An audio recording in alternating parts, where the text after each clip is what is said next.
ಗಂಧದ ಕರಡಿಗೆಯಲ್ಲಿ ಒಳ್ಳೆ ಗೊಂಬೆಯಾಗಿ ಕುಂತವನು, ಕೆಂಡ ತಾಮ್ರೆ ಕೊಡದಲ್ಲಿ ಕೆಂದಾವರೆಯಾಗಿ ತೇಲ್ದವನು, ಮಾವಿನ ಹಣ್ಣಲ್ಲಿ ಮಳ್ಳಗೆ ಸೇರಿ ಮಾಗರ್ತಿ ಒಡಲ ಸೇರಿದವನು.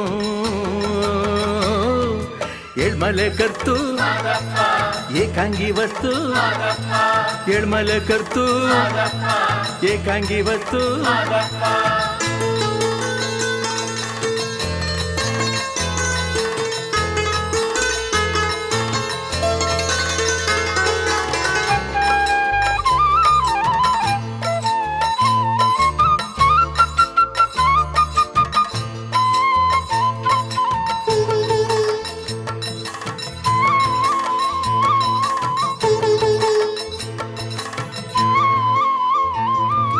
ಹರಿದು ಬರುವಂತ ಹಾವನೆಲ್ಲ ಮಲ್ಲೆ ಹೂವಾಗಿ ಚೆಲ್ಲಿದ ಮಾದಪ್ಪ,